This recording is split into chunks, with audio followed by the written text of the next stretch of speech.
Welcome to the Cabral Concept, where board-certified naturopath and integrative health practitioner Dr. Stephen Cabral shares how he was diagnosed at the age of 17 with a life-altering illness and given no hope for recovery. It was only after studying and traveling all over the world did he discover how to combine ancient Ayurvedic healing practices with state-of-the-art naturopathic and functional medicine to fully rebalance the body and re-energize it with life. It's time to discover how to get well, lose weight, and finally feel alive again. And now, here's your host, Dr. Stephen Cabral.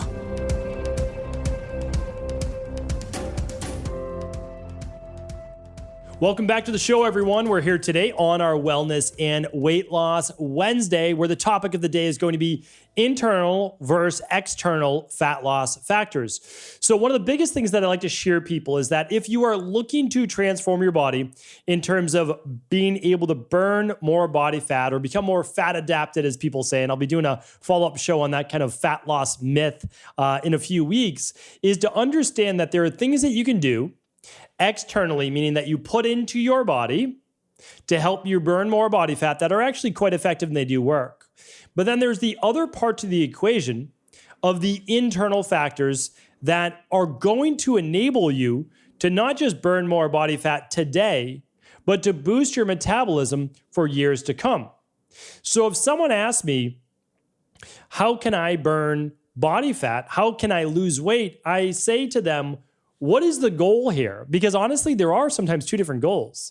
So I've had many a celebrity come to me to say, hey, how are we going to? Because that's what I did for a good decade of my life. From like 2000 and 2010, body transformation, nutrition, exercise science, anti-inflammatory nutrition, like we were doing all of these different things. And at high levels, whatever people wanted, we could do. We were talking about intermittent fasting and anti-inflammatory nutrition plans and all this, like before it was the cool thing to do.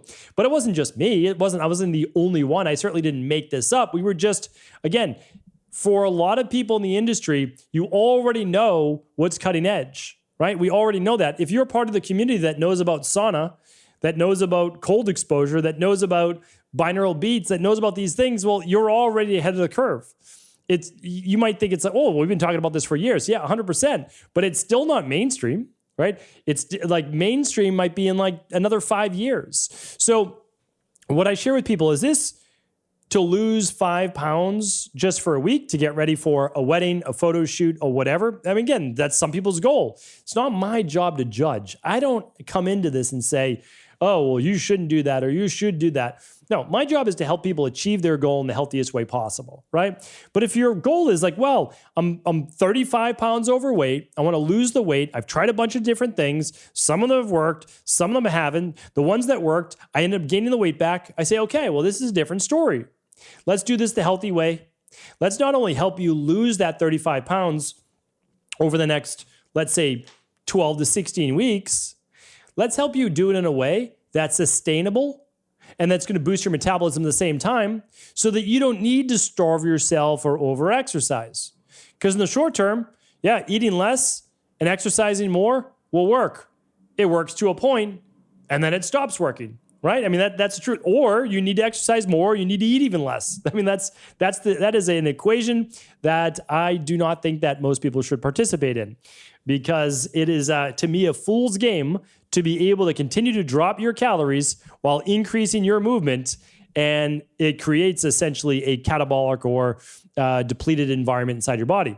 So what you don't see is that you're missing a lot of the micronutrients that you need, and you're beginning to break down greater and greater, which affects your organ function, your eyesight, your brain, hormones, and much more. I did a show on that. Let's see where it was. On episode 2237, if you want to check out that show, you're welcome to. It's called Moving Beyond Macros or something like that. It was about macros, and that was 2237. Why don't I do this? I will link up all the research for you and the podcast at today's episode 2252. So if you go to stephencabral.com/2252, we will link all those there for you in the research. Now, the reason for today's topic was that I got a great house call. So on the weekends, I answer people's questions. I call them the Cabral house calls if you're new to the show. And someone asked about a herb called gynostemma or ginostemma.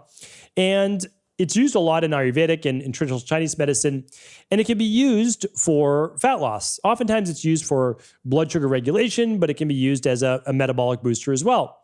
And so I'm not against those. I'm really not. And in terms of like, we have a product called Daily Glucose Support. I use different herbs in there besides cinnamon and cinnamon and vanadol sulfate or vanadium in order to help people stabilize blood sugar. So I'm an advocate of that. I certainly am. But the question about blood sugar, just like the question about burning body fat, is, okay, let's say that we take this product, this herb, ginostem, or in traditional Chinese medicine is called I think it's called jiaogulan, and I apologize to, and I did a long internship in Beijing in China as well, so I apologize, but certainly never quite picked up Mandarin or Chinese. But it is a very, very popular herb, often mistaken. You could just be walking around. It's just a 5-leaf, pretty benign-looking herb hanging out there, but it has a lot of metabolic effects. So the way I look at it is like this, though. Let's say you have an herb, even something that's well-studied like that, or you have more of a marketing-based one like raspberry ketones, right? Maybe you saw the raspberry ketone craze a bunch of years back, and there's always Garcinia cambogia. There's always going to be a bunch of ones out there. And it's not like they don't have their merit. When you look at the science, like, it can, in clinical studies, it seems to burn an extra 1 to 2 pounds or so per month for subjects. Like, okay, well, it's not phenomenal, but certainly, yeah, that'll help burn some body fat. The question I ask is this, though. You're taking an outside herb, which I do believe in. Again, I believe in herbs. Like I certainly believe in ashwagandha and phosphoserine, which is more of an extract. But, I believe in these things. The problem is this. Is that herb fixing a fundamental root cause imbalance? And the answer is no. So even if you're taking great herbs for blood sugar regulation, cinnamon would be considered an herb, right? Why is your blood sugar dysregulated in the first place? That's always my question, right? So if you are an integrative health practitioner, your job is to ask why. So we'll use the herbs in the short term, 12 to 16 weeks. But what's going on under the surface that you can't metabolize sugar, glucose in your bloodstream, right? And we've done many shows on that, so I'm not going to start to break that down. But the same goes for fat loss. Okay, yes, certainly. If your metabolic rate is 1,800 calories a day and you're eating 2,500, I can see why you're not losing weight. But if your metabolic rate's 1,800 calories a day or so, and you're eating 1,800 calories a day, and you're moving your body more days than not, you're walking 10,000 steps a day, and you're not losing weight, well, okay. So do we add in these exogenous herbs? That's the external, right? Outside of us, exogenous. And we start to lose some body fat. We say, oh, this is great. The problem is we have to stay on them then forever because it's an exogenous source that we never figured out why the root cause for our low metabolism was. So what I want to share with you is that there's a difference between external use of herbs, which can be great, but you have to, at the same time while using them, also work the internal. So there's 5 main ways that we do this if we want to look at fat loss for internal. The first one is the regulation, and I have previous podcasts on this, so I can link them up today as well. The first one is overall, and it's my opinion, we need to look first to what's going on with the stress and cortisol in the body. Because if we're going to talk about hormones, and that can include, and we'll talk about the others in a minute, like testosterone and DHEA and estrogen, progesterone, we have to understand is that oftentimes they become dysregulated because of stress. So if they become dysregulated because of stress, should we work on those hormones first, or should we work on the stress? So we certainly want to work on cortisol. That's a big one. And oftentimes what we find is that people may not necessarily be high in cortisol first thing in the morning, but they are in the evening, and it affects their sleep. So fact number 2 is we need to work on a person's sleep. Now, if cortisol is affecting the sleep, of course, then we want to do something, yes, like adrenal soothe, to help push them back into a normal diurnal rhythm. But maybe they're working on the computer too late at night. Maybe they're watching the evening news. Maybe they're just stimulating their brain too much. Maybe they're exposed to too much blue light. Maybe there's a lack of melatonin, right? So, okay, we might use then the sleep health protocol, again, maybe for 6 to 12 weeks to reset the normal circadian rhythm, which is basically up during light hours and working, and then down during dark hours and not working. That's how we want to move towards with our life. Because if we don't balance sleep, then we can't optimize body fat burning, which It's again, when you look at the overnight ratio of body fat burning, it's about 85% tapping into body fat. That's an important time from 7 at night to 7 in the morning to really, again, I know you're not sleeping the whole time, but hopefully you're at rest, you're seated, you're relaxed for the most part.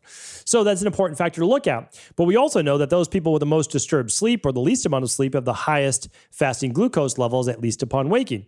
That's an important factor to look at. That can be from elevated blood sugar during the evening or higher stress upon waking, which is called the cortisol awakening response, higher stress. So those are two factors we want to look at. The third one is oftentimes tied in with thyroid. So thyroid is an overall look at your metabolism. Low thyroid means not a lot of calories burning. Low thyroid also means, though, poor circulation, poor thermogenesis.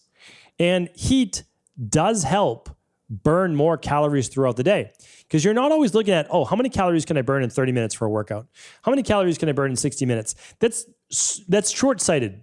The goal should be, how many calories can I burn in 24 hours by increasing my overall basal metabolic rate, my overall metabolism. Just think metabolism.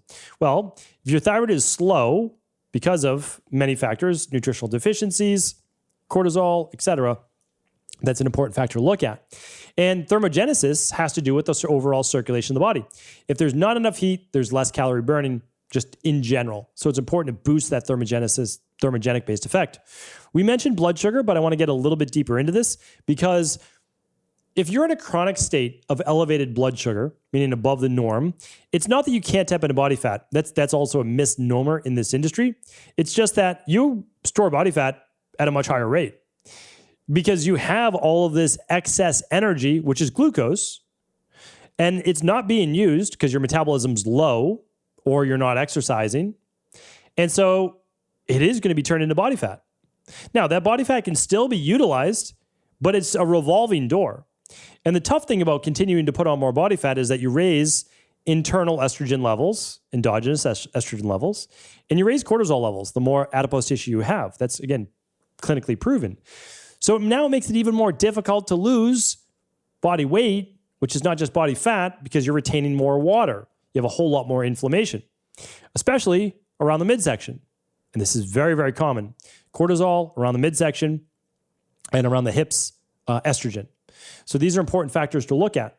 The other one that I would like to touch on is the overall inflammatory processes of your body. If you are overall inflamed, you're going to be retaining more fluid. You're going to most likely be burning less body fat. Your body's not balanced.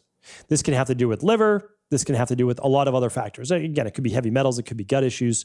It could be mold. There could be any sorts of stealth pathogens that's creating this inflammation.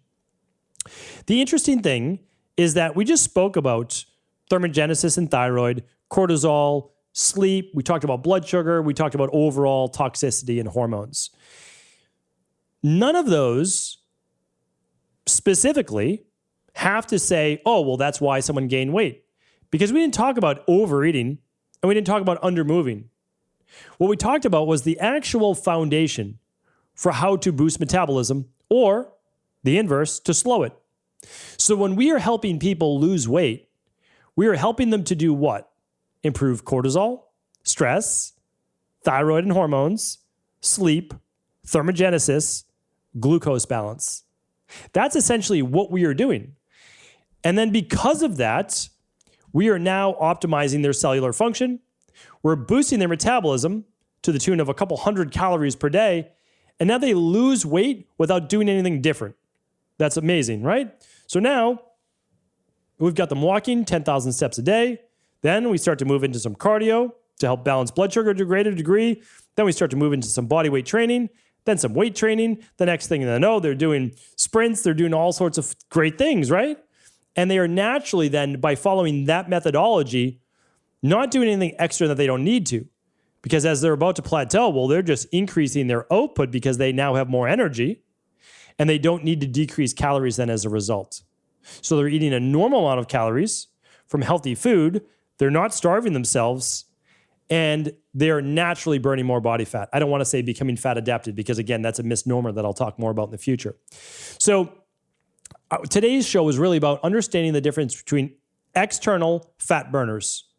And there's nothing wrong with using, again, in our Fatlocity-based product, We use Capsamax and other clinically proven herbs to help burn more body fat. But we're doing that at the same time while rebalancing the foundation of metabolism. So when you look inside of a product like Fatlocity, you're saying, what does it do? Well, it is the first 24-hour fat burning system. Why? It helps with sleeping cortisol at night. In the morning, it's helping with thyroid and hormones. It's using things like Capsamax and other innovative herbal extracts to actually boost metabolism while we're resetting that foundational metabolism over a course of about 6 to 12 weeks. So you have to understand is that there's nothing wrong with using external-based herbs. But if you do not fix the external systems that dictate health, yes, health, not just fat loss, being healthy means that you are not gaining weight. And I say that with sensitivity, and I understand that. But I just want people to know that our weight is a marker of health as well. Because if we are, I'm not talking about 10, 20 pounds overweight. I'm talking about if we're 30 pounds plus overweight, well, we definitely have more inflammation. We definitely have imbalanced hormones. By definition, we do. Because if they were balanced, we'd be at our healthy body weight. And I'm not talking that means six-pack abs and super thin. That is not what I'm saying. We have different body types. We need to respect that. Ectomorphs, mesomorphs, endomorphs, kapha, pitta, vata, right? We need to respect that. I have different shows on that as well. And you can find and you understand your own Ayurvedic dosha or somatotype as well. But I don't want us to begin to understand or believe ever that dramatically decreasing your calories or increasing your exercise or taking external-based stimulants is going to be the long-term answer. It's not. It's going to leave you worse off. So my recommendation is we can do some of the things that will help you in the short term, but let's also look to those long-term metabolic benefits.